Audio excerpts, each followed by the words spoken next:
Hi, welcome to Off Script. I'm Zach Lewis. And I'm Dr. Draper.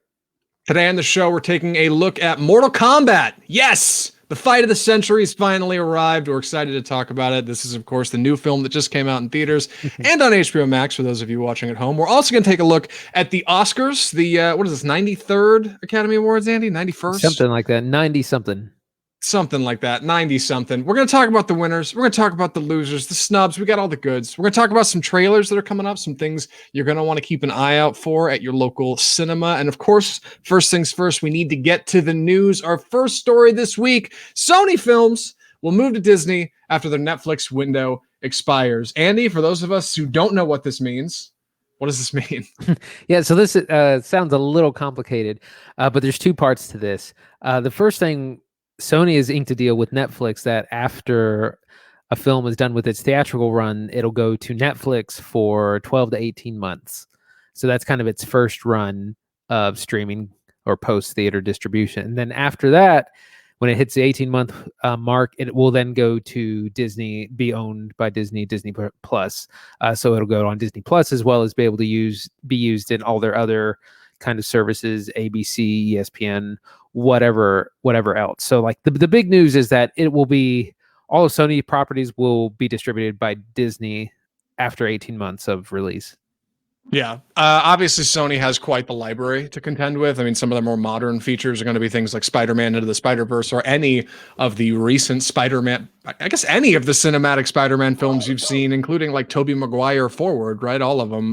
Hotel Transylvania, Jumanji franchises, some big hits, obviously, for Netflix. They're going to have a great home on Disney Plus as well. Why? Do we know why there's like a year and a half on one service and they jump to another? I guess this is just how big companies make big deals, right? Like that's just I assume it's a it's a fee thing. You know, I read somewhere recently that Netflix isn't they're interested in new properties and not continuing old properties. Like that's why a lot of times they'll cancel a successful series after like 2 or 3 seasons, because that doesn't help you get new subscribers. You need new content to get new subscribers. So that's why they're willing to pay a premium and probably pay more up front to have that initial streaming time. I think obviously it's a good move for Disney, right? To try to get Spider-Man on their platform. It's weird you're going to have to wait a year and a half to do it, but ultimately like the juice will be worth the squeeze. I would bet they'd probably try to continue to hold on to it even after that, naturally because of its alignment with the other Marvel movies. You think Disney's ever going to take a swing at buying Spider-Man back? Can they? I mean, it's going to be, I know they've just bought 20th Century Fox, but like Sony would charge an exorbitant amount of money for that property, right? Yeah, I mean, Disney the mouse has the pockets if they really wanted to. Yeah, it's true. Deep pockets on that mouse. That's no joke. Our next story, Mortal Kombat is actually killing it at the box office, which is nuts. $22.5 million in a surprise battle with Demon Slayer over the weekend. Demon Slayer being a Japanese anime that is coming out of Japan and came out over the weekend as well. That didn't do so hot here. I think it did much better in Japan, no surprise. Mortal Kombat, meanwhile, has managed to top it, which would, I mean, depending on what you think of the film, we'll get to our review in a minute, might be a bit of surprise. Andy, what do you think about this? So these are actually both really successful films. Mortal Kombat coming in at 20 million, and then Demon Slayer actually just short of 20 million, and that's actually setting records itself. Demon Slayer is I guess the highest grossing for both foreign film and animated film kind of opening, or foreign animated film opening the weekend. And Demon Slayer has made like 400 million overseas. So it's actually doing really well abroad and here.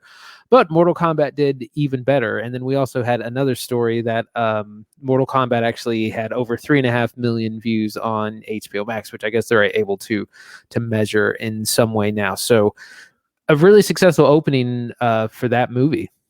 Yeah, regarding those HBO Max views, I did a little looking into that. So those stats come out of a site called Samba.tv, who basically polls HBO Max viewers and they report back. HBO does not release their numbers. Pretty much none of their streaming services do. So we're going off of like rough estimates, but that's probably the most accurate depiction we have. Safe to say Mortal Kombat is getting a lot of eyes on it. Godzilla vs. Kong killed it a couple weeks ago at the box office. Now Mortal Kombat's doing great. Andy, are we headed for like the golden age of box office films, or are they just are bad movies getting love because there's nothing else to watch. Well, Maybe there's a a little bit lot. of both. Yeah, there's a lot going on. First of all, yes, there are people have been tired of being cooped up, and with vaccinations being more widespread, people are beginning to venture out to the theaters. Also, theaters have something new to show. That's also a big deal. There was another article I read today in Forbes that was saying, people were worried that this hybrid release was really going to hurt theaters, but in fact, it's really helped because it's given theaters content that they otherwise wouldn't have gotten had they done theater only distribution. If they hadn't been on at HBO Max, the Warner Brothers probably just would have held onto the property because they would have bombed. So it's really helped theaters get more people. Might have bombed. We don't know. Hold on. We'll get to our review. We'll see. Well, Mortal Kombat's might have future for bombed sure. because of COVID reasons, not because of Yes, not being that makes sense. One thing worth mentioning in here, I know I kind of skated over Demon Slayer, but for what it's worth, Demon Slayer, like Andy said, is the top grossing film of all time in Japan at more than $361 million since it's come out. It's also reportedly the biggest anime ever. Should we watch more anime movies on this show, Andy? Is that absolutely? If I had watched I mean, it's got like 100 episodes, but if right? I'm not caught up on that anime at all. I just finished an anime that had like 24 episodes, and it took me a while to get through it. So we've watched some anime movies on the show before. I don't know. Ever since reading that the Oscars snub anime films, I was like, that's not true. And then I thought about it, and I was like, oh god, they totally do. I'm thinking maybe we need a little bit more representation on off script. So we'll keep an eye out for it. One more story to go, and this one's actually about the Oscars. We'll be talking about that towards the end of the show. Oscar viewership has risen to 10.4 million in final numbers. This year's Oscars remains the least watched and lowest rated Academy Awards ever. Originally, it was reported that the numbers like 9.3 million. I was going to say this title is really bad. It's flipped. It makes it sound like it's good when the numbers are horrifically low. Yeah, it's not great. Andy, why didn't anybody watch the Oscars this year? It's the greatest celebration of cinema. What happened? There's a number of, first of all, it was impossible to watch, and this was the reason. I mean, I've watched the Oscars almost every year since like 2000, like 20 years of watching the Oscars, and it was just impossible to watch. Despite all our incredible technology and streaming and on-demand video, there was nowhere to watch it. The only way to watch it is if you had a paid TV subscription to like ABC or some of these other. It's like $65 a month for those subscriptions. So I don't have that, and I don't know anyone else who does. Or you kind of need a regular cable, and there was no way to watch despite all the technology, smart TVs, Twitch, streaming, PVOD, none of it. Because I would have paid. I would have shelled out money to be able to just watch it on kind of on demand. So it's really, really ridiculous. If people are willing to pay $25 to watch Jake Paul beat up like a half retired fighter, why can't we pay to watch like the Oscars once a year? I would be willing to throw $10 at that. Or we could do like a pay-per-view thing and just like a title fight, get together at somebody's house, have a watch party, everybody chips in, somebody brings beer. Why can't we do that? Because the Oscars won't adapt to streaming services, and I don't get it. Every year it's been baffling, and this is like our third or fourth year covering the Oscars on off script, and this year, like in particular, it's so much worse. And I think it's because everybody's just been cooped up inside all year, and on top of not having a great run of movies to actually put in consideration for the Oscars, there's no good way to watch it. We're all used to watching things at home. What the hell, Academy? Yeah, I mean that's one of the big reasons. It's just difficulty to actually watch the thing. I've been watching obscure chess tournaments that I can easily watch, find 10, 15 channels of, but I can't watch a mainstream like award show. And they're all like that. I think one of the reasons that is that the demographics for the Oscars are generally a little bit older, definitely people that still have cable TV. And so I think maybe that's the strategy there. Another reason that some people pointed out is, like you said, it's been a weak year at the movies. A lot of smaller movies came out, but a lot of big blockbuster things just didn't. And so a lot of the movies that were in the running are things no one had seen. Yeah. It's frustrating. Apparently, to read it from this Deadline article, this year, the 3 Hour Plus Academy Awards was available online. There were options. You could watch it on Hulu Plus Live, ABC.com, YouTube TV, and the ABC app, which means in all of those, you had to input at some point your television provider information because you have to have a cable package. Right. I mean, with YouTube TV, you technically don't, right? But you're basically still paying for cable at that Yeah, point. all of those services are a $65 a month fee. Yeah. I don't So get it. I mean, honestly, to bring it full circle, to mention that Jake Paul fight I was talking about earlier, at least when that happened a couple weeks ago, I could find a stream of it, like on Twitch. I could find somebody legally streaming it. People in Gen Z don't even care enough to illegally stream the Oscars because there's not enough buzz or anything cool happening. This year they tried to make some efforts, right? They hired not Steven Sondheim. What is his name? Soderbergh, thank you, to actually direct the feature. It was in Union Station. They shut that down for 3 days. There were some things they were doing, but ultimately, I don't know if it was enough because nobody could actually watch the thing. It just seems like a huge misstep to me. Well, I also think award shows in general are kind of a thing of the past. Like they were great in the pre-internet time when everyone, the movies that came out were the only things to see. And when something like the Oscars or the Grammys came on, it was, the entire nation, the culture could kind of revolve around it. But now it's just it's just such an old school thing, and it's kind of out of place, and it really needs to modernize or update or something. Yeah, no, I think you're right. I don't have a good answer, but I just if you want to get eyes on your product, you just need to put it in front of people, right? Like that's kind of the basics. The Oscars airs on ABC. Why wasn't it on Disney Plus? I think there's got to be a lot of households asking that question. Hopefully, Disney gets on the horse and rides these people to get it on there next year. It'd be great money for them. Be great money for the Academy. More eyes would be on it.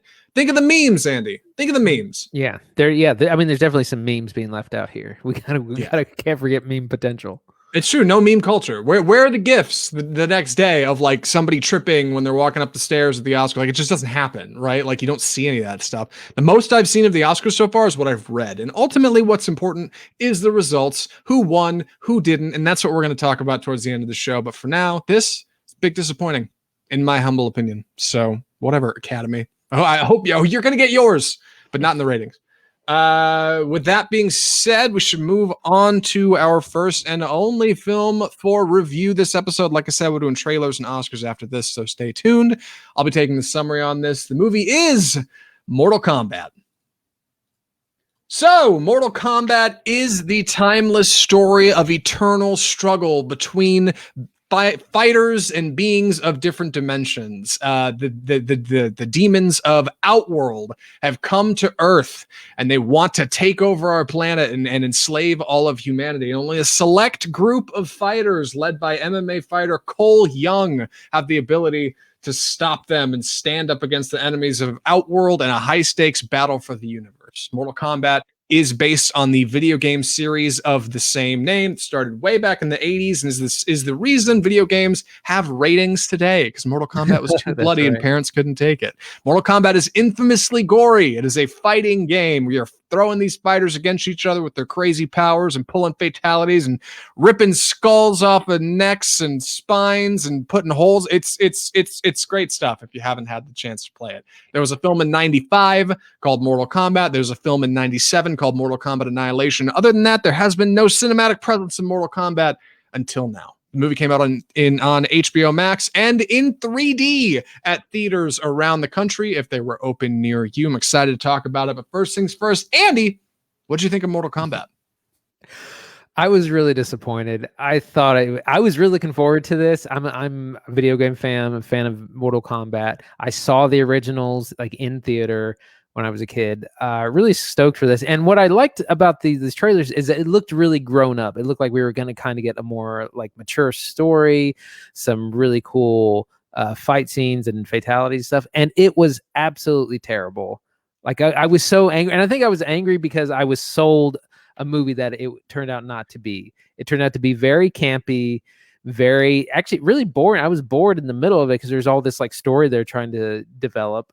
The fights were not good. The fights weren't entertaining. I was thinking about how we saw Godzilla vs. Kong. That isn't an Oscar-winning movie, but you show up to see the monsters fight. Here, I'm looking for bloody, gory fights. And in the age of things like John Wick and The Raid and other Marvel's action movies, like you expect top-notch action. And the fight scenes were so lame. Like you could tell they were actors, good doing fight choreography, and it was overall really disappointing. But there were a few positive things that we can get into, but those are my initial thoughts.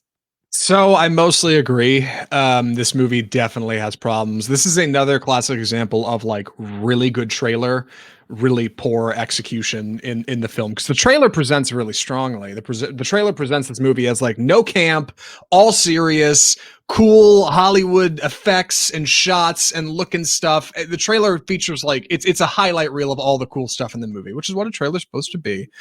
Andy did me a great service before he watched this movie. He watched it before me and he shot me a message and he was like, this might be the worst film of the year, which was good because that lowered my expectations to a point where I was like, I know it's going to be bad. Let me just go in, see what it's about.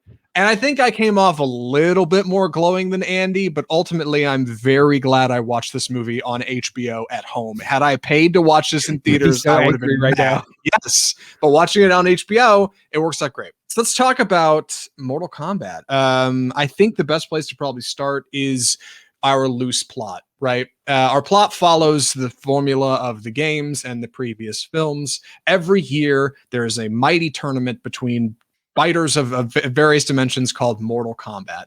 And all these weird, kooky fighters with powers show up and they get down to it to see who's the best of the best. If any, how's it work? If any dimension loses 10 years in a row, then their world gets taken over by Outworld, basically. You're demonstrating one of the issues with the movie is it gets way too into the lore and way too into the weeds. Like you just need to have a tournament of people fighting. That's very true. Yeah, it definitely gets too far into it. And oh gosh, I'm gonna lose my train of thought. No, I can do this. I can do this. At this point in the film, Earth has lost 9 years in a row, which means if Earth loses the Outworld one more time, it's over. All of humanity is enslaved. Everything goes down. Earth's only hope is a select group of fighters who have learned about Mortal Kombat and have these weird tattoos that are like exactly they're not tattoos. They're like scars. Birthmarks. Yes, birthmarks that are exactly the shape of like the Mortal Kombat symbol. Let them know they're a fighter in Mortal Kombat. And these fighters kind of get together. It's a few fighters from the games. There's about 10 of them, I think, in the movie in total from like the original roster of like 20 plus characters. And along with our main character, Cole Young, who is a new, what feels like self-insert fighter into Mortal Kombat. Everybody else is from the game. Cole Young is not. He's new. Any initial impressions on our plot, Andy, on kind of what's going on with the larger picture? It's way too convoluted. Like you're talking about like all the stuff with Outworld and like Earth versus, it gets way too in the weeds. And when I think of what this movie should be like, it should be Kickboxer, like the 1988 or whatever movie, the Jean-Claude Van. It should be Kickboxer with Sub-Zero and with like characters from the game. Like it should be that simple. And it gets really into the weeds about like, oh, you're chosen. Oh, you have the mark. And so we have to do this tournament. But it just gets so complicated. They never actually get to the tournament. Like, sorry, spoilers. They never get to the tournament in this stupid movie. Andy, come on. It's supposed to be. I feel like this is like, because again, that's what the whole thing that Mortal Kombat is this deadly tournament. Yes. And then we never actually get to the tournament. There are still fights. There's lots of fights leading up to the tournament. That's for sure. So we don't do spoilers a lot on this show, I swear, but Andy's right. There isn't actually a Mortal Kombat tournament in this. We get the World and Earth fighters leading up to the tournament who basically boil over and fight before the tournament ever actually happens. Director Simon McQuoid has said he planned on this essentially being 3 films. He wanted the first one to be pre-tournament, second film all tournament, third film post tournament. That's the idea. So he's hoping, along with New Line and Warner Brothers, this will be greenlit for a sequel. Based on the box office numbers, it probably will, because this came out at the end of the pandemic and people are desperate to watch stuff. It seems like it's working. But beside that, yes, this movie gets way too bogged down in that stuff. I thought a lot of all movies, Shane Black's Predator, that came out like a year or two ago. Like, it overcomplicates what Predator is. Predator should be a bunch of dudes in the jungle walking around trying to get away from this invisible beast that they don't stand a chance against. What it turned into is like a bunch of mercenaries who have escaped jail and have to do a heist while they have it's just overcomplicated. And this has the same problem. The 95 Mortal Kombat movie, a bunch of people with some weird abilities show up on an island and have to duke it out, and they can't figure out why till the end when there's revealed to be a big bad who's trying to take over Earth. Really simple. It follows the kickboxer formula for Jean-Claude Van Damme. This movie way overcomplicates it. We got a kid who's an MMA fighter and doesn't want anything to do with this tournament, but has been picked because he has this scar, and another guy who's like a mercenary. And that's probably a great place to jump into characters and who we're actually dealing with. First up, we have Cole Young, played by. Hold on, I've got IMDb pulled up because most of these people aren't immediately right. Yes. And sorry, Andy, please. I'm gonna be brutal on this. It's fine. It's fine. It's okay. That's fair. Yeah. So our lead Cole Young is played by Louis Tan, who's done some television work. We've also got Sonia Blade. I'm just gonna roll through character names because if you like Mortal Kombat, you'll probably have an idea of who I'm talking about, and if you don't, then it's okay. Sonya Blade. Kano is played by Josh Lawson, who might be the best performance in the film. He's actually like stunningly good at being like this Australian mercenary asshole kind of character. He's really good. We've got Sub-Zero, Jax. We've got Lord Raiden is in this movie. Scorpion is here. Shang Tsung shows up. Kung Lao, Melina, Liu Kang. There's some decent fighters from Mortal Kombat if you're familiar with it, but almost all of them are played by total nobodies. And that means the performances pretty much all across the board are not great, except for a couple standouts. Yeah, I think the performances aren't great, but I also feel the script isn't very good. Like they're not given a lot to work with. But for instance, again, I'm going to bring up Godzilla vs. Kong, which is also just essentially a monster B movie. It has a lot of great actors. And that script isn't great, but at least you get some good performances. We do have an interesting thing that the movie opens with this kind of rivalry, this fight between ancient like Sub-Zero and Scorpion, and that is actually really interesting. And it's like, why wasn't that like the central thing of throughout? Like, it might be the best scene in the whole film, and it's like the first 5 minutes. Yeah, like the opening scene is great, and then like you don't see these characters for the majority of the movie. So there are some nice ideas, but just the kind of badassery of those two characters doesn't translate to anyone else. Like Sonya Blade just looks like someone who goes to the gym a lot. Kano doesn't look like a fighter. By the way, he is actually really funny. He's played by a guy named Josh Lawson. Josh Lawson, yeah, he's like the best. He's probably the best in the film. He's the comic relief. He's actually really good. He's got a lot of funny one-liners. But as far as like fighting, like he doesn't really do much fighting, and he doesn't look like a fighter at any time. And again, everyone else just looks like actors doing choreography. It doesn't look. I mean, even something like a Marvel movie has better action fight scenes than what we're getting here.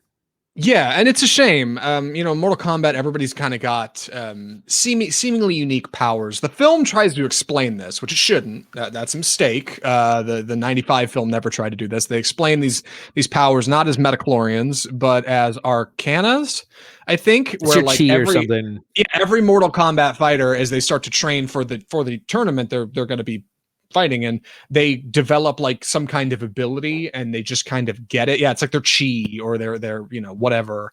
Kano ends up with this weird ability to shoot a laser out of his eye, which is reflective of his character Kano in the games, who has like a laser eye. Louis Tan, playing Cole Young, our lead, gets this kind of like body armor that seems to absorb kinetic energy, and then he can blast it back at people with these kind of like night stick things he's got. One of them's got a blade on it. Everybody's kind of got some basic skills. Nobody's got anything outstanding. The best fighters are the ones who are pre-existing from the games, who are already established. They don't have to explain them at all. Kung Lao shows up with the sick hat with like the saw on the end of it. You know what he's about. Goro shows up and he's got 4 arms and he's huge. You know what he's about. Like, it's pretty easy to see what's going to happen. And we get some good CGI effects, and we get some decent one-off camera shots, I think, for the fights. You can see him in the trailers. There's a great bit where Jax is trying to shoot a gun at Sub-Zero, and Sub-Zero catches the gun and the bullet freezes on the way to him. Little stuff like that is great, but 90% of the fights are really poorly shot, with way too much coverage, with the camera zoomed way too far out, and too many cuts, and poor choreography in combination with that, with actors who don't seem to be committed enough to it to really pull off like a convincing performance, means almost every fight in this movie feels canned and a little lame. Cool powers in there, but like ultimately the fights themselves aren't that cool. So, yeah, exactly. They're just not fun or entertaining. And They should have leaned one way or the other. They either should have gone no powers at all and just kept it really grounded, or leaned into it more, and it kind of turns a little bit into a superhero thing, but Yes. it would have been a little bit more. They should have leaned into it a little bit more. They kind of end up somewhere in the middle where like the powers look really kind of cheesy, and like the basic fight, hand-to-hand combat stuff is just really, really lame and not convincing to anyone. Yeah, we also need to talk about the gore. This is an R-rated film, and Mortal Kombat is infamously a very gory series of video games. This movie pulls no punches that way. In that first 10 minutes, just that opening scene where Scorpion is getting down to it with some guys, he beheads like 4 people, and it's all on screen, and there's a ton of blood, and it's pretty gratuitous. It's a little. I'm gonna go on a limb and say the gore effects are a little cheap. They remind me of John Wick 1, but you get the point. Like it's not perfect CGI, but it works. There's lots of blood. They're chopping heads off. They're removing limbs, and that stuff's pretty good. You definitely get some decent looking fatalities at the end. By the way, I know a lot of people said there's no fatalities in this movie. That's not true. There are. Each character in Mortal Kombat has what's called a fatality at the end, or a series of fatalities. At the end of a fight, they get one opportunity to knock out their opponent, and if they put in the right combo of buttons and button mashes and presses with their joysticks, they can do like a cool special move. A few of those moves are featured in this movie. Kung Lao chops a person in half in a pretty gory scene. Kano rips somebody's heart out. That's a fatality. Those are in here. You get some combos, and you get some decent camp stuff as well in the fights I want to mention in a second. But Andy, any hot takes on the gore?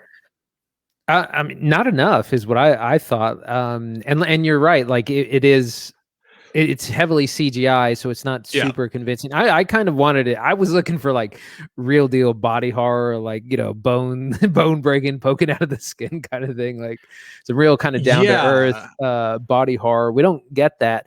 And the other thing, it's a weird mix because you have a couple of really gory endings, but then it feels weird because you have really tame, lame fight scenes before them. So it's not really, it's just off balance.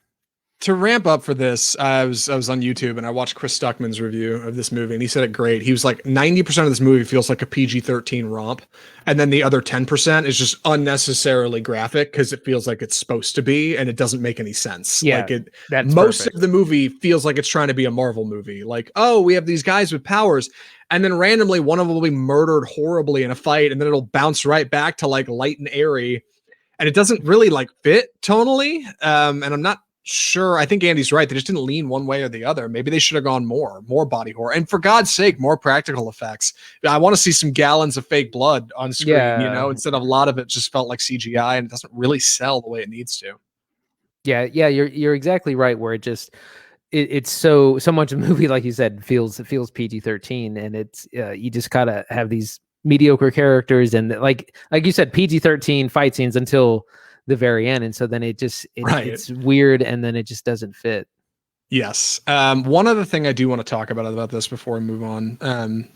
I want to talk about kind of the camp. There is some camp in this movie. It is not all serious like it's played in the trailer. In fact, you might be surprised to find out how much there is. Lots of tributes to the video game. Makes sense. It's what it's based on. But I mean, you'll go as far as to see a fatality on screen, and then a character like Kano will rip somebody's heart out and then turn to the other characters and say his signature voice line from the fatality. Like, just doesn't make sense in the world of the film, but if you've seen the video game, it's like a wink and a nod, like, oh, I get it. That happens on more than one occasion. I think for the fans of the video game, probably really strong. I think they'll really appreciate that connection. I did. For anybody else who has no idea what's happening, they're going to be completely clueless. I was going to say, I mean, I'm a fan of the series, and I just thought it was really cheesy and kind of cringe-inducing. And I hate every video game movie that does this, because it's like, fans of the game, like, I don't need to see gameplay on screen. Like, what I want from a video game movie is to tell the story that's in the video game. Like, do that. I don't need to have like, button for button recreations in the film. I don't know why they think that. I mean, I guess people do like it, but I don't. I just think it definitely takes me out of it, and it hurts video game movies forever becoming like a serious, like, taken seriously. Right. The problem with video game movies, just like book adaptations, is watching the film will never be as fun as playing the game. It just won't be. Like you cannot get people who are simply intaking media to also feel the appreciation of how it feels to actively engage with it in a video game when you're driving the character around and making decisions for yourself and ultimately directing your own story that way. Watching the movie is never going to be that. So it's cool they've got that stuff in there, but ultimately it falls a little bit flat. Overall, I don't know if this movie. Well, I don't know. Andy, you about ready for recommendations? Yeah, one more thing. We're going to be Yeah. talking about Shang-Chi here in the trailer park, but that trailer alone had better fight scenes than, and that's kind of a kung fu movie as well, but it had better fight scenes than this entire movie. Andy did not think very highly of Mortal Kombat, and that's okay. Andy, would you recommend Mortal Kombat? I would say save it for streaming. It's definitely for the fans. If you're a fan of the older movies, if you're a fan of the video game, and if you go in knowing that it's going to be a campy film, which is kind of the originals are campy films as well. So my only issue is that it was sold as a different kind of movie. If it had been sold as camp, I wouldn't have been so kind of felt like I got bait and switch. So I would say save it for streaming for the fans only. I'm surprised to hear you say that. I thought you were going to say hard pass, but I'm in the same boat. Definitely stream this film. I'm shocked they bothered adapting it to 3D at all for theaters. You will get nothing from watching this movie in 3D because it's pretty flat and 2D by itself. I would say don't bother going to see this in a theater. I feel like a lot of people have like put this one right next to Godzilla versus Kong. It's like, oh, that's like a goofy popcorn flick. Go see it in theater. This one's not. It might look like it is on the surface. Don't. Godzilla versus Kong, go see it in a theater. This one, pass. Watch this at home. Know that it's terrible, and you'll probably have a decent time. Get some beers and watch it with some friends. Yeah, hang out.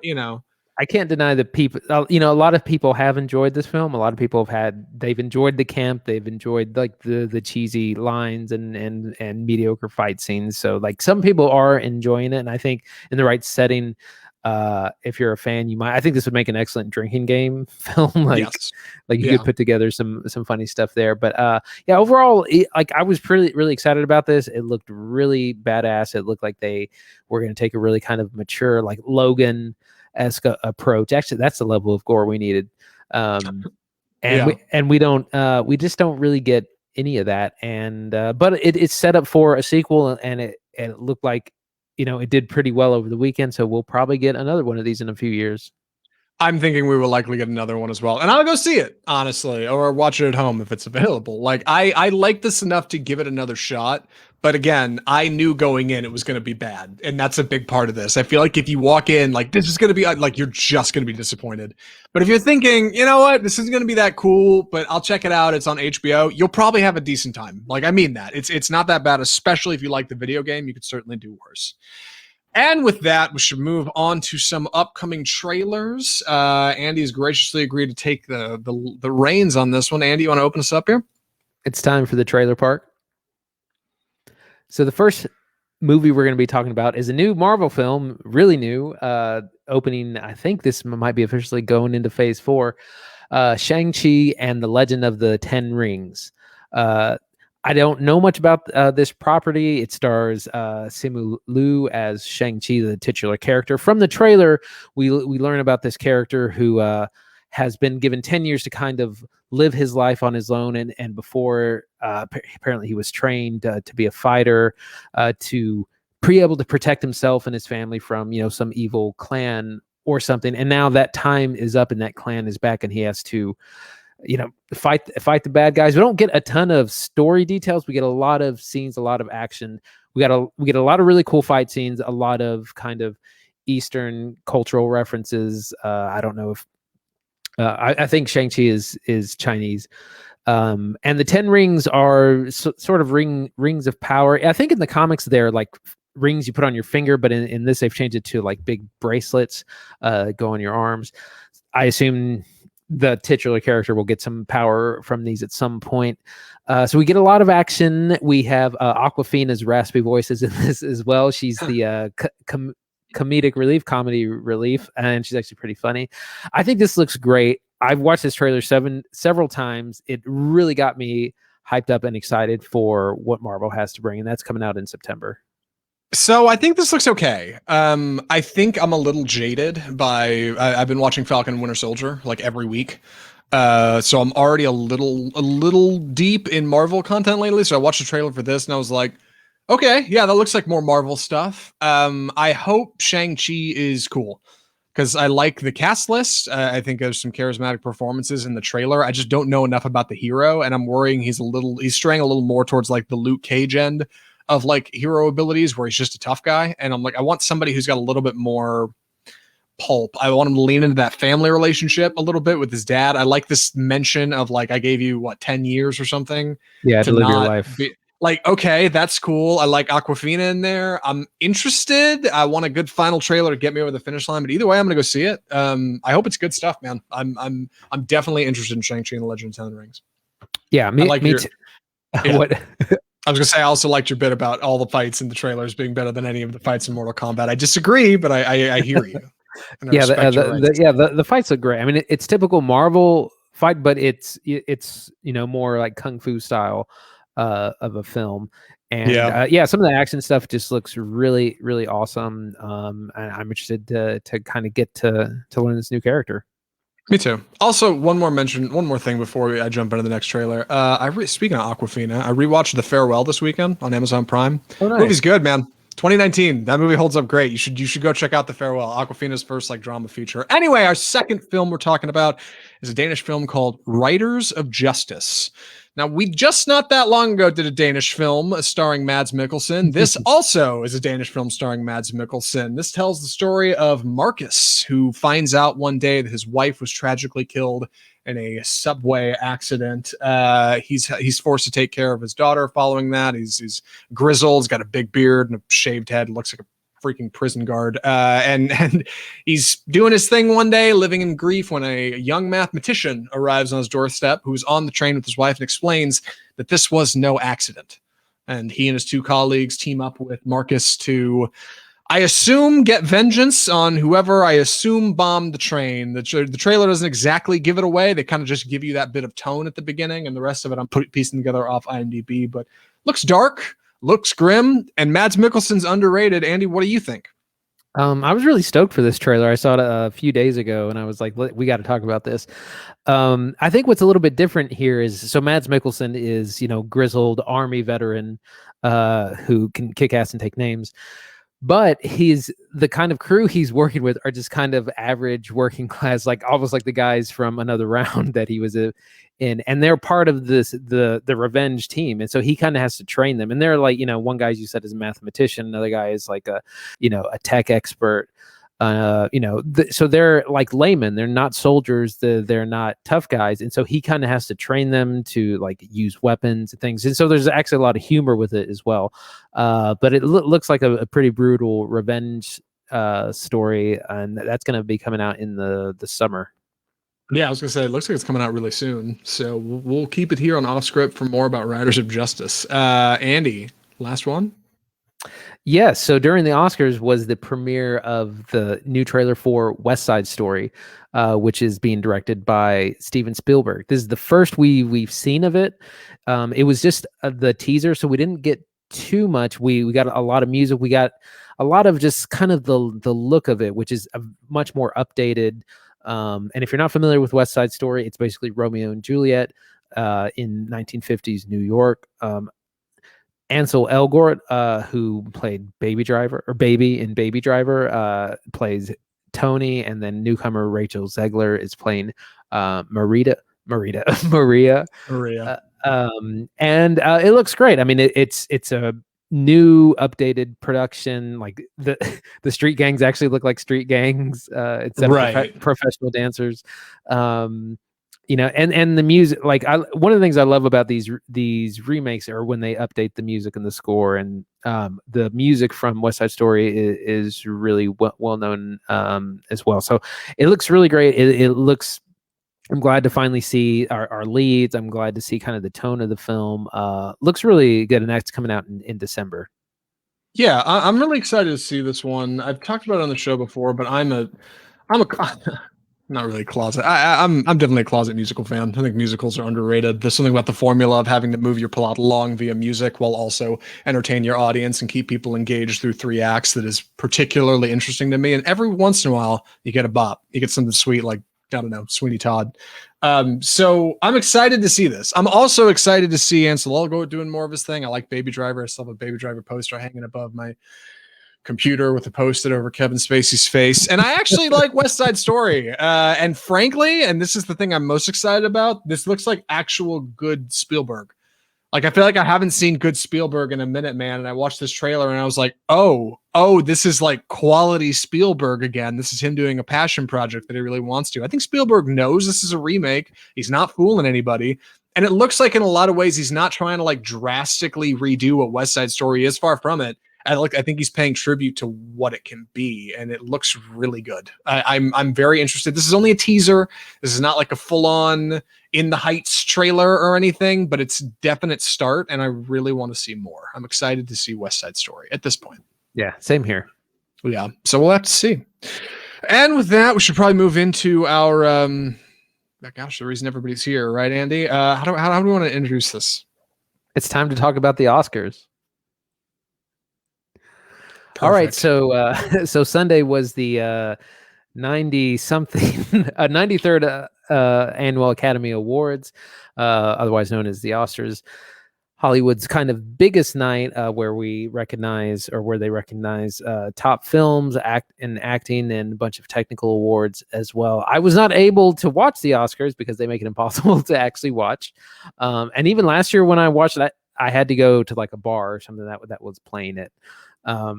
So I was not able to watch the show live. So we're mostly just going to talk about the winners and not the show itself, because I honestly haven't seen it or haven't heard. I did, other than not having a lot of viewership and it having some kind of snafu moments. It wasn't a great show. They got a lot to figure out there. Let's start but let's start with our nominees. We're going to start with the big one. Best Picture, which went to Nomadland, directed by Chloe Zhao, which we did review on this show. Zach, what do you think about this? I'm a little surprised by this one. Nomadland is not a particularly hopeful story. It's pretty bleak and depressing. Yeah, and like typically I feel like the Best Picture winner is going to be something that's a little more positive. Hold on, Christine's going to slide in here and grab something. Sorry for folks watching on Facebook at home. She's chill. Don't worry about it. She's cool. So I'm surprised. It's fine. I'm surprised that this one of all things, I would have thought Judas and the Black Messiah. Don't get me wrong. That's not exactly a hopeful film either, but there's definitely a message of like strength and unity at the end. Nomadland's just like bleak, man. And I'm surprised to see this one take it. What do you think? This whole field is a little on the weak side, honestly. I mean, you got things like Trial of the Chicago 7 and Mank that are good films, but not great films. There's no Tenet in here, that's for sure. Yeah, there's no Tenet. My pick would have probably been Sound of Metal or Minari over Nomadland, but I'd heard a lot of buzz. Not real sure why. Nomadland is a good movie. It is shot very well. It takes tells a very, bleak and difficult story. It's discussing these nomadic people that drive around the US kind of living out of their cars and working because there's not much for them to do because they're old and they don't have a lot of trade skills. And there's a lot of great things in this movie, but man, it is bleak. But it had a lot of buzz, and I heard that it was kind of the favorite. I'm not sure why, but that's kind of what it is. Yeah, I kind of felt the same way. I felt like I had kind of gotten the feeling this was going to be the favorite for this year. I don't know if it's just because like, oh, Frances McDormand's in it, or oh, it's a thoughtful piece about American culture. Like I'm not sure, but hey, it's not easy to win Best Picture. It's an honor just to be nominated, of course. So that's that. And also worth mentioning, your boy Riz Ahmed for Sound of Metal definitely scooped up like 2 or 3 more acting awards for that movie. The Sound of Metal is, dude, that movie's. It's not easy to make the Best Picture list. That movie's decent. Y'all should go check it out. It's on Amazon Prime, right? Yeah. Well, the other thing is like, this is one kind of measure of like, if something's really great, like, are we going to be still talking about it in a year or in 2 years or in 5 years? And no. Most of these movies on this list, I'm not going to be talking about in 6 months, but things like Sound of Metal and Minari are definitely things I'm going to keep talking about down the road. Films that really stood out. Best actor in a leading role this year. Like I said, we'll maybe talk about the structure a little bit at the end, but neither of us actually watched the show this year, so we can't really comment on the switch up they had, where they had Best Picture announced and then they did Best Actress and Best Actor. There's some theories as to why that happened. Maybe we'll talk about it towards the end. But for this year, Best Actor in a Leading Role went to Anthony Hopkins for The Father. Our other nominees were Riz Ahmed for Sound of Metal, Chadwick Boseman and Ma Rainey's Black Bottom, Gary Oldman and Mank, and Stephen Yeun and Minari. I'm definitely surprised by this. Hopkins was the oldest actor, I think, ever to win Best Actor, right? At 83 years old. He was not present at the awards. He could not phone in via Zoom. He was sleeping soundly at his home in Wales and issued a brief video accepting it after the fact. I did not think he was going to win. I get the feeling a lot of people didn't think he was going to win either. Yeah, I mean, I haven't seen The Father, and I really need to more accurately judge. But he has not been in the discussions about the best kind of performance this year. Most of the top two were going to be Riz Ahmed for Sound of Metal and Chadwick Boseman in Ma Rainey's Black Bottom. Not only because it's a great performance, but also because Chadwick Boseman has sadly passed away this year. So those were the kind of two in contention. So Anthony Hopkins kind of out of nowhere, really surprising. And again, I have to see it, but I've heard it's good, but there were better performances this year. Definitely. And I normally I would say, hey man, Riz Ahmed, really did a good job in Sound of Metal, but I don't know if he's at Best Actor material. But again, like he won the Golden Globe for Best Actor, which is typically an indicator of who's going to win this. Like it's a real good performance. I'm bummed. I wish Gary Oldman could have scooped it for Mank, but ultimately that film was just emotionally desolate. There's just not a lot there to go on. And Stephen Yeun's great in Minari, but maybe it just doesn't have that many lines. I don't know. Supposedly, from what I've read on the internet, man, Hopkins kills it in The Father. It is like a stunningly good, like career-defining performance. And if you, like us, would like to watch The Father, you can rent it on premium VOD for only $20, which is why we haven't watched it for this show yet. When it's like $7, I'll rent it. I swear I'll go for it. But right now I can't. I just can't do it. I can't do it, Andy. Same here. Yeah. Moving on to Best Actress in a Leading Role. The nominees were Carey Mulligan for Promising Young Woman, Vanessa Kirby for Pieces of a Woman, Andra Day in the United States versus Billie Holiday, Viola Davis from Ma Rainey's Black Bottom, and the winner went to Frances McDormand, no surprise here, for Nomadland. Frances McDormand is she does do an incredible job in that role. I did think that the other two, I know that Andra Day was heavily favored, and I thought that Viola Davis would win for Ma Rainey's Black Bottom, but I'm also not surprised that because Frances McDormand is great. Yeah, one, she's actually a very, very tremendous actress, and that's worth mentioning. Two, I think the Academy loves her. I mean, she scooped up 3 billboards outside Ebbing, Missouri, just a couple of years ago, and obviously she's been prevalent as far back as like the Coen Brothers' Fargo, right? And 3. It's worth mentioning a lot of the people in Nomadland are not actors. They are actual factual nomads. They're people who do this for a living. And Frances McDormand had to travel around the country with them, get to know them, act alongside them, carry performances for a chunk of that film with them. So that's a lot of work. And the Academy always loves people who put in the work, right? Look at Leonardo DiCaprio scooping The Revenant. I mean, they love that stuff. Like if you're out working hard, they respect that. So, great for her, I guess. Solid win. I also thought I was going to go to Viola Davis, so that's what it is. Best Actress and Best Actor in Supporting. Andy, we need to talk about these, right? Yeah, absolutely. Perfect. Best Actress in a Supporting Role went to Yoo Jung-yoon from Minari. That was the winner. The other films nominated were Borat, subsequent movie film, Hillbilly Elegy, The Father, and Mank. I can talk about who was nominated in each one of those, but I'll bet you can guess. You can just think of the prominent female actresses in those films who weren't quite leading, and that's exactly what was nominated. So I'm a little surprised by this one, honestly. I just am. I know last year Olivia Colman, who was nominated for The Father this year, won Best Actress no, it wasn't last year, a couple years ago, for The Favorite, right? She was Best Actress overall. So I kind of figured she might scoop it. I'm gonna be honest, and this sounds bad, but I feel like I had assumed the Academy would not pick a actress who's not born in America for this, and I'm surprised that they did, and good for them, and they should. So I'm glad. I kind of looked at Yoo Jung-yoon and I was like, I don't know. I think it's a bunch of old white racists that run the Academy, and maybe there are, but this year they picked, they rose above that, and that's what's important. A really solid win for her. She totally deserves it. Right. So she played the grandmother in Minari, who moves to the Alabama or wherever it is, with the family. Really good performance. I thought that maybe Maria Bakalova would win for Borat subsequent movie film, but also, the Oscars have this kind of, thing of idea of self-importance, and there was no way they were going to give Borat an Oscar. Right. It just wasn't going to happen.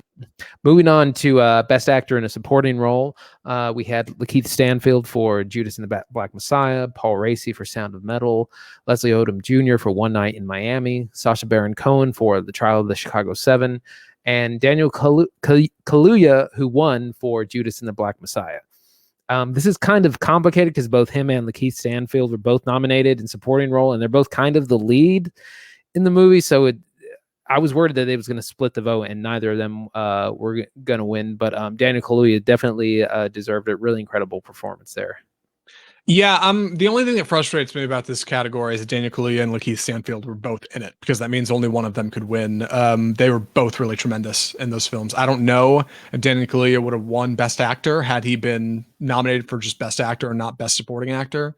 But I really like Lakeith Stanfield. I was really hoping he'd win this one.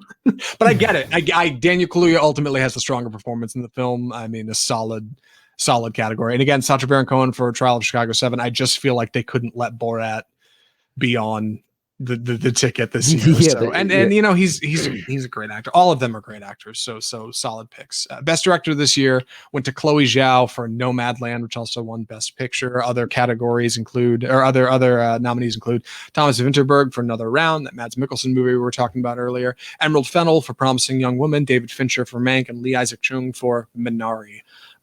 Really solid categories. I'm really surprised to see Another Round up for Best Director. We watched that just a few weeks ago, and I enjoyed it a lot, but I don't know if I would say, hey, this is one of the best directed films of the year. It turns out the Academy felt differently. And ultimately Chloe Zhao for Nomadland I think is a good fit, because again, it was not an easy movie to make, very clearly. And it shows. I mean, she killed it. Next up, she's doing Marvel's The Eternals. Things are coming up green. All things are coming up Chloe, I guess. Yeah. The other kind of big news with this is only the second woman to win Best Director since Catherine Bigelow won for The Hurt Locker back in 2007 or 8. So while and the Academy wants to pat themselves on the back for that, but in 93 years, only 2 women have won, which is kind of absurd, but it's a step in the right direction. And I'm glad that Chloe Zhao won. Yeah, huge. Also a director of color, which does not happen often, right? Typically it's traditionally Caucasian directors. So good for them. Again, we need more diversity. And I think that's a win for everybody. Adapted screenplay. Andy, you want to take a swing at it? Yeah, so Best Adapted Screenplay is what the nominees were: The White Tiger, One Night in Miami, Nomadland, Borat subsequent movie film, and the winner was The Father, which again I haven't seen, so I have a hard time. I didn't realize Borat would be adapted, but I guess the character has been adapted, kind of in general. Yeah, I'm kind of in the same boat. I'd love to talk about The Father, but I haven't seen it. So right. That's kind of my bit. It was solid. I'm also a little well, no, I guess I knew Nomadland was adapted because that was originally based on a book. That's of the right. Same Yeah. name. Yeah. So that makes sense. And hey, I'm glad One Night in Miami got nominated. I know Regina King directed that film, and she didn't write. I don't think she wrote the screenplay, but I'm glad to see it at least making it on here a little bit. Regina King's cool. I hope she continues making cool movies. Best original screenplay ended up going to Promising Young Woman, written by Emerald Fennell, the director. Other nominees include Judas and the Black Messiah, Minari, Sound of Metal, and The Trial of the Chicago 7. Color me surprised, Andy. I did not think this movie would win the Academy Award for writing this year when I was reviewing it and saying, I think this movie is written poorly. I probably need to go back and revisit Promising Young Woman, look at it with a fresh set of eyes, because I don't know. I honestly, I really thought this one was going to go to Sound of Metal. I thought it was such a smart script. Yeah, I agree. I also thought it would go to Sound of Metal, or Aaron Sorkin would get it because of being Aaron Sorkin being a recognizable name. So Promising Young Woman has been, I just I think we've been very divisive. People are kind of all about it and really like it, or kind of on the other side. And I'm definitely on the other side where I don't think it's a great movie. I think it's got a lot of problems. Like you, I don't think the writing particularly stood out. It is really good that it is bringing up or addressing a very difficult subject in sexual assault, and that is very important. But I think it's got a lot of problems, and I think there were better screenplays. But the Academy chose it, and that's one of the first ever women to win Best Original Screenplay. Maybe the first. I'll need to look that up. Yeah. Moving on to Best Costume Design. We can kind of go through these quickly. Went to Ma Rainey's Black Bottom. That is a great movie. Other nominees were Emma, which needs a full stop, Mank, Mulan, and Pinocchio. Zach, go ahead. Emma needs a full stop because technically the title has a period at the end. It's not listed here in this list we're reading off of, but Emma does require a full stop, similar to Darren Aronofsky's Mother, because it has a that's right. Snub for Emma, in my opinion. Ma Rainey's Black Bottom has some great costumes, but dude, I liked Emma so much, and I thought it was really period, felt really appropriate, and I wish it'd gotten some love. Really clever designs in that movie, but that's pretty much all I have to say about costume design. Any hot takes on this one? No, I'm ready to go on. Best Original Score went to Soul, the Disney Plus film. No surprise, as a music-based film.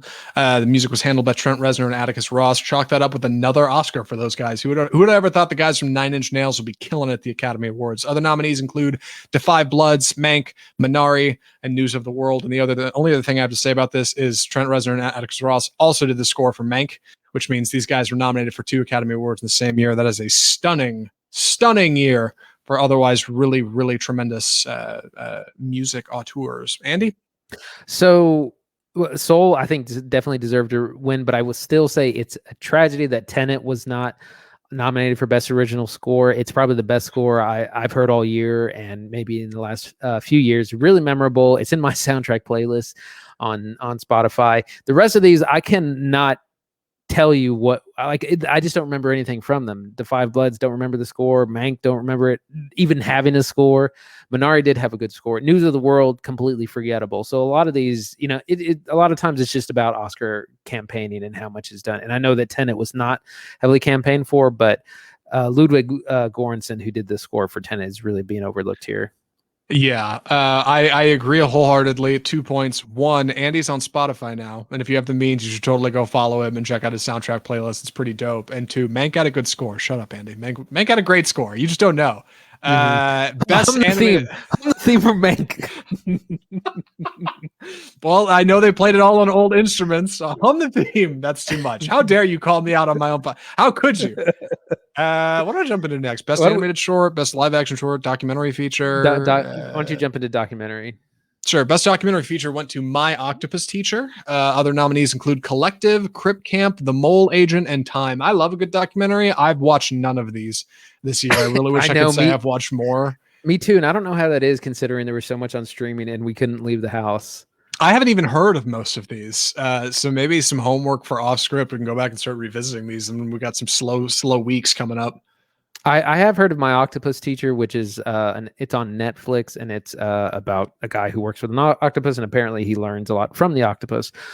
Crip Camp is, I just know it's about a camp for disabled children, something like that. Those are kind of the only it's not like gang related.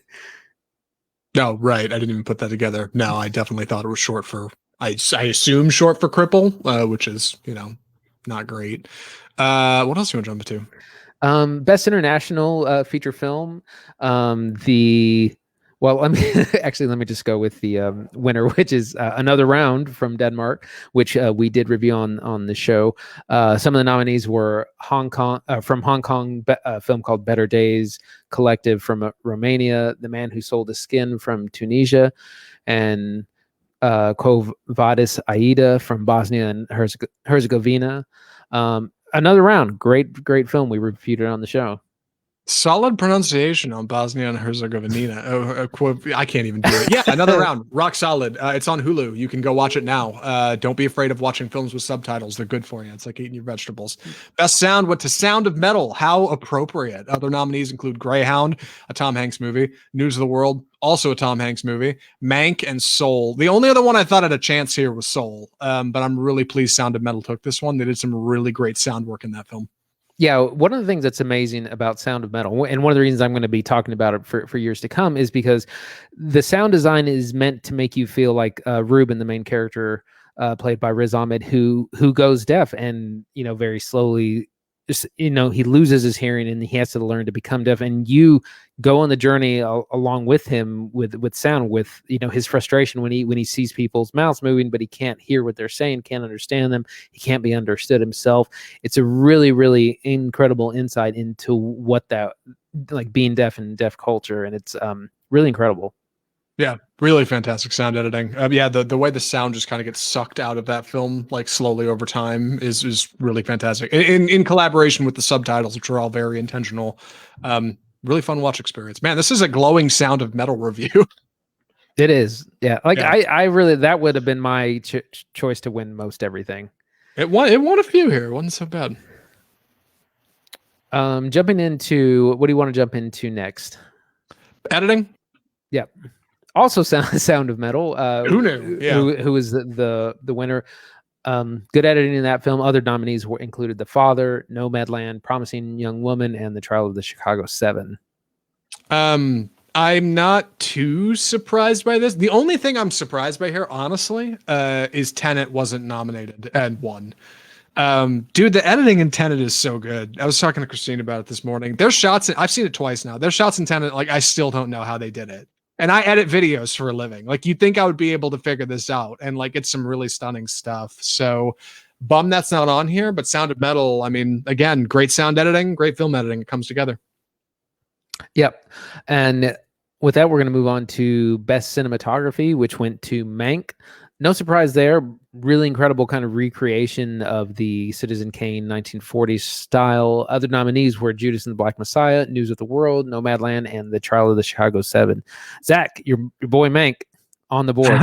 Like, thank God. Yeah, finally some representation. Yeah, no, Mank is, I've talked about a lot on the show before, David Fincher's new film. I really enjoyed it. I can't hum the theme. But yeah, it's some really great black and white cinematography here, and some really brilliant work to make this kind of old Hollywood come to life on the screen, to make us feel like we were right next to when Citizen Kane was penned. I think is really tremendous, and some really good in-camera work as well. Best visual. Oh, one more thing while I mention it, News of the World is on here again. I'm starting to think maybe I should say this for the end. No, I'm just going to go for it. I'm already too far in. Warner Brothers claims the reason Tenet was not nominated for a lot of Oscars is because Christopher Nolan told them to push all of their Oscar marketing budget into theatrical marketing, right? Just take any money you would have spent on marketing this movie to the Oscars, push it to theaters, get people in to see Tenet. That's what they say. Sounds like a PR answer, right? I feel like News of the World went the exact opposite way. It's a mediocre film that had a limited marketing budget, but they put a ton of money into marketing it to the Oscars. Like, let's get this thing nominated as we can. It should not.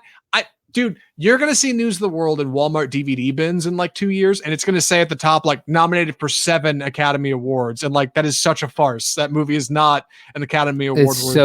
It's so forgettable. It's so cut rate. Like, okay, anyway, I keep seeing News of the World on here, and I had to get that out of here. Yes, best visual effects goes to Tenet. Christopher Nolan finally picks one up. Other nominees include Love and Monsters, The Midnight Sky, Mulan, and the one and only Ivan. Andy, what an appropriate category for Tenet to win. Yes, now this is well deserved. Tenet had, while the story and movie kind of have some plot issues, the visual effects were really incredible. Christopher Nolan is always really good about bringing new things to the screen, thinking up things that you haven't seen or haven't been done before. Of course, as many people know by now, the big kind of gimmick in Tenet are things going backwards and forwards in time at the same time, and so you have backwards fight scenes, backwards heists and chases, backwards car chases. really incredible how they filmed a lot of this, and it's definitely some things I've never seen before. So well deserved. Yes, totally agreed. Moving on to best animated feature film.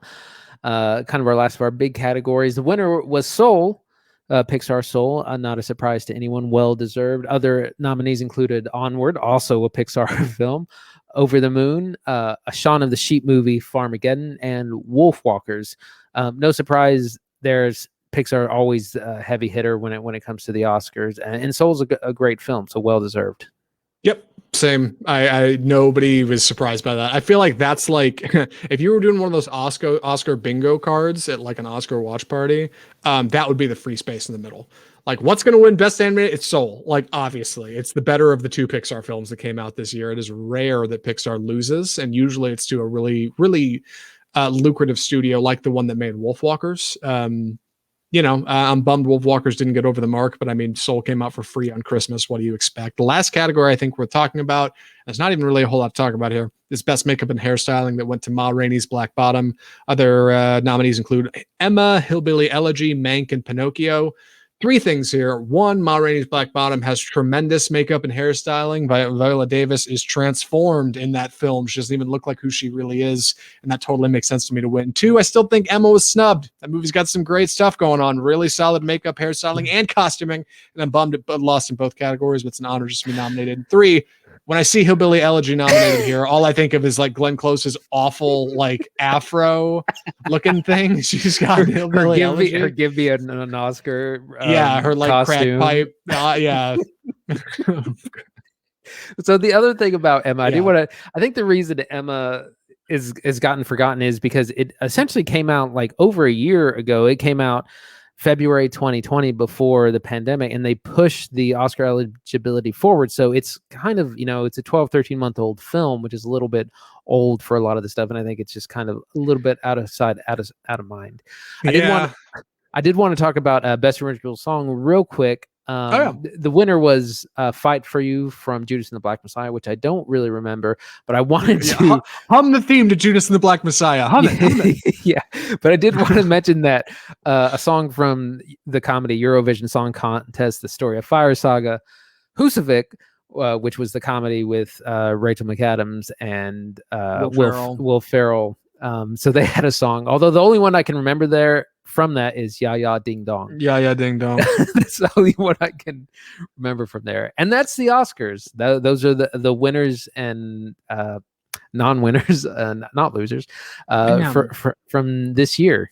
What a weird showing following the pandemic, right? I mean, that's really the big takeaway for me, because for 15 months we've been talking about how the hell are they going to do the Academy Awards. They extended the window, they moved stuff around, they hired a director to come in and really run everything, they moved it to Union Station, they did the whole thing without a host. And again, I really wish I could talk more about that, but I didn't see it, so I can't. But I'm still impressed at what they managed to put together as far as these categories go. Of course, there's snubs. Of course, there's victories in places where we didn't expect them. Ultimately, not a bad show, I guess. But my God, I can tell you exactly what they need to get more viewers next year. Andy, what did you think? Like I said, it was a weird year. A lot of movies didn't come out that were supposed to come out, which would have maybe changed a lot. A lot of the big blockbusters were avoided. I mean, I think West Side Story was actually supposed to come out last year in December. So it was a weird year. At the same time, that made way for a lot of smaller films, things that maybe people wouldn't have seen or gotten a lot of attention. But I think award shows are really kind of an old school thing that you got to revamp, you got to update. I don't know if you need to get Ninja or put it on Twitch or what you got to do. But you got to update it somehow to get people interested in it. Because as someone, as a movie lover myself, of someone who actually likes watching all 3.5 hours of the Oscars, I couldn't, and B, I'm like, it's just got to be more accessible. Yeah, I'm so firmly in the same camp. I told Andy, like, on Oscars night, I was sitting in my living room during the entire broadcast with nothing to do, and I had a television, a smart TV, I've got a phone, an iPad, I got a PC, I got 3 video game consoles that are all probably capable of streaming services, and I got super fast internet over here, and none of it did me any good. because to watch the Oscars, I would have had to have a $60+ subscription to a service that ultimately I don't want, and that's absurd. Like, they've got to figure out a way to get this to the masses, right? Put it on Twitter or Twitch or Disney Plus, for God's sake. Like, get it somewhere where people can watch it and engage with it. You can get some buzz back, because if they keep doing this, what's it going to be? The Oscars podcast that I still can't listen to? Like, they're going to run out of money. Well, I don't know. I think because ultimately it comes down to advertising. It's a big show. You want to sell ads to a big audience, but when your audience tanks and is only about 10 million, when it's usually 25 million plus, that hurts. That's really hurting them monetarily, and hopefully that will convince them they got to do something different, because you could have easily stream that to a larger audience. Right. And for anybody out there, it's like, well, they've got this format with commercials. They could run those. You could run ads on Twitch, work it out. Amazon would get a cut. I don't know. Do it to Disney Plus. Like, there's a way to make that work. There's a fiscal model that benefits everybody here. They just aren't embracing it. And I feel like after this year, when you're less than half of what the number has been every year previous, you've got to take a step back and realize, okay, we need to do something different. So hopefully there's some groundwork for that. I hope I can watch the Oscars next year. I'd really love to. But that's the 2021 Oscars, and that's our show. I think, Andy, what are we watching next week? We got a couple of new streaming features on Amazon Prime. Coming out this Friday is the new Michael B. Jordan, Tom Clancy film, Without Remorse. That's an action espionage things. Like I said, with Michael B. Jordan, that looks pretty good. And the other one is an animated feature called Mitchells versus the Machines, which was originally titled Connected, which was supposed to come out last fall. And because of Panorama things, Panda Express, it didn't. But that will be coming out on Netflix, and that's an animated family film. Looks like a lot of fun. I think, is it Lord Miller, Chris Miller? I think so. Group? Yeah, the people who did the Lego movie. Yeah, I think so. Yeah, for anybody who didn't see it, the trailer for Connected came out just before the pandemic and actually looks super good. And since they've changed the name and put it on Netflix, there's a couple new trailers out, but like, that movie at least presents decent on its face. So I'm kind of excited to see it. And Without Remorse, honestly, until Andy said it was the Michael B. Jordan movie coming on Amazon, I had completely forgotten, because the title is so forgettable. Hopefully the plot is much more exciting. If you enjoyed the show today, if you like Mortal Kombat, or maybe agree with what we were saying about it, if you want to know more about our Oscars coverage, or maybe want to check out Andy's cool Spotify playlist, hit us up at mail@offscriptfilmreview.com. We take emails and correspondence over there. Anything you'd like, send us what you got. We'll probably read it over on the show live. We, of course, are reachable on our website, offscriptfilmreview.com, where episodes, interviews, additional content is posted every single week. We're on Facebook, where we live stream the show every Tuesday at 4:30 p.m., about 5 p.m. CST. Who are we kidding? And you can follow our page there. We're on Twitter, we're on Instagram, we're on YouTube. And we're on all our usual podcast spaces. So if there's anything you can do for the show, I'm going to throw this one back at you for a second. If there's anything you can do for us, right? You can just subscribe. Just subscribe to Off Script Film Review to get new episodes every single week. That might be a lot to ask. If that's too much, just do us a solid. Just throw a 5-star rating on there. Just scroll down on iTunes or Android, wherever you're at. Click 5 stars, then you take off, man. We're never going to see you again. That's it. We're done. We've exchanged our differences. But otherwise, thank you for listening to Off Script Film Review, the home of bold cinema. I'm Zach Lewis. And I'm Dr. Draper. Thanks for watching.